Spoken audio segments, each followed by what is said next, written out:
Good morning. It's Sunday, December 10th, 2023, and I thought I would do something a little different this year and show you some of my favorite things. We're going to start with tools and supplies, but stick around till the end because I have an announcement. Metal rulers. Couldn't live without the two on the left. They do not have cork backs. Some people like cork-backed rulers. They say that it prevents slipping, but I've never had a problem with slipping. I use them for tearing all the time. I did buy a metal decal edge ruler, and I don't like it because it just does not have a fine enough edge to serve as a good cutting blade. It does decal the edge, but I can live without that larger decaling, and I can live with the finer edge that you get from just a regular old metal ruler. I'm not going to tell you how many I have because it's a little embarrassing. I just found one in my stack of sewing stuff. I don't know why it was there because it has some curve slots where you can make curves by tracing them onto whatever material you're working with. Miner's sieves.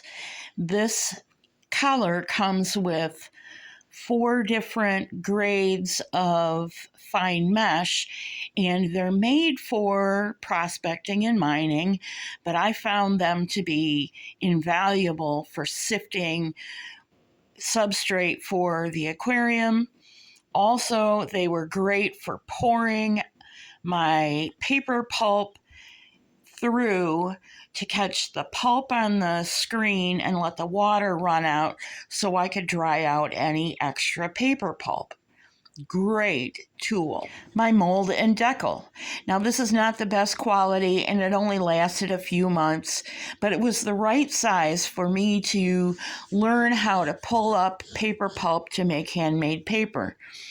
I found out that I don't like the hinges on the side, but since this was less than $10, I think it was one of my favorite things. Leather upholstery repair tape. This is real leather, and we used it to create a wraparound binding for our outer cover on our Find Me junk journal. It's very nice looking. It's real leather, and I love the way it looks. Mesh drywall joint tape. This was a game changer for me because I make almost all of my book covers with either book boards where I replace the spine with some chipboard or completely out of recycled cereal boxes, which is chipboard. And this made attaching the front and back cover to the spine a breeze. 2 strips of tape down the center that cover or span both covers and the spine on the front and the outside and the inside. Done. Sari silk remnants. Now, the reason you haven't seen this, and I haven't talked about it too much, is because every time I did a color change for dyeing paper, handmade paper, I forgot to cut a length of sari silk and dye that as well. So you will see it eventually. I just haven't done much with it yet. Those polyester felt pads. I've talked about them in 2 episodes back to back, but they are one of my favorite things for drying handmade paper flat.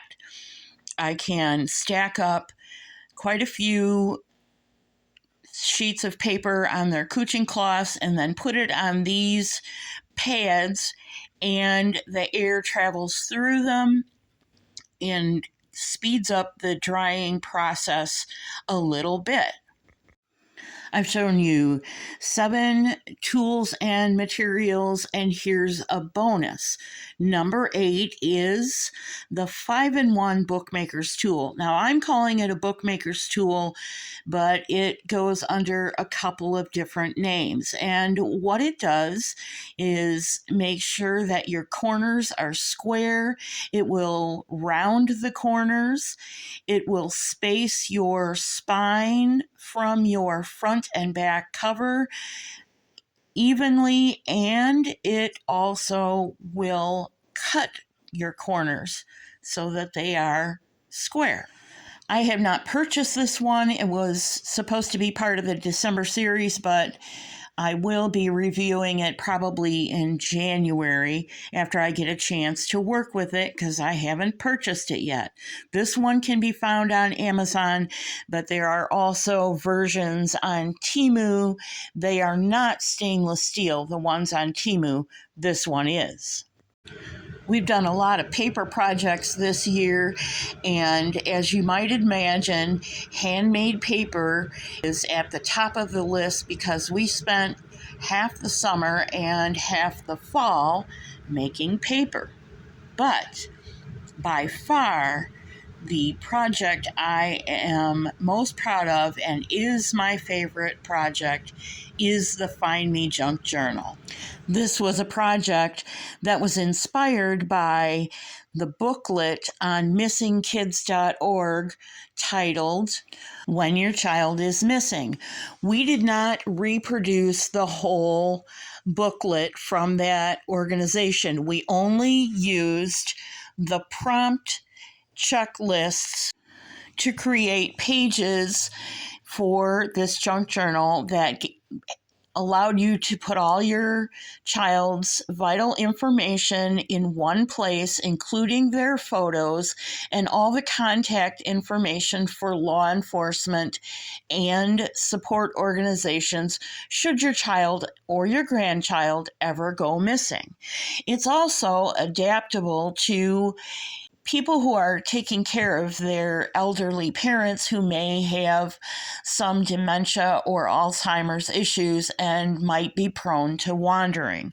It was a wonderful project. It was made for the community, by the community, and sadly, it has not gotten the exposure that I had hoped it would. But I will continue to talk about it whenever it's appropriate, like now. My favorite project for 2023.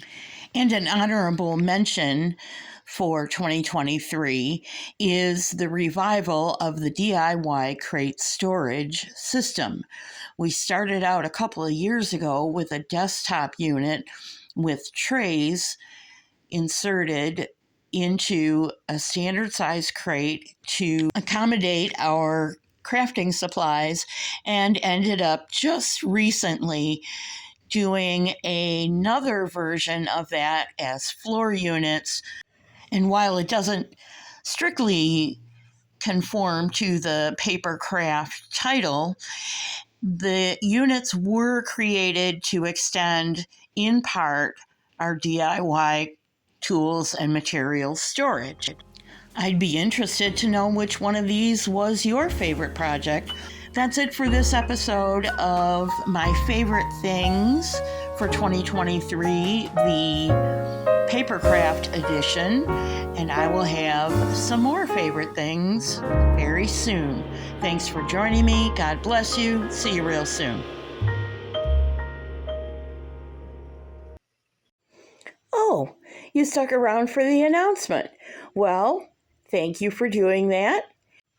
I'm very pleased to let you know that Meg Journals has confirmed that she will be doing Junk Journal January for 2024. Please do go click the link in the description and see if maybe you will be interested in joining us. I will be making a journal that I'm starting the cover on now, but you'll see it probably at the end of December. I appreciate you sticking around, and as always, I will see you real soon.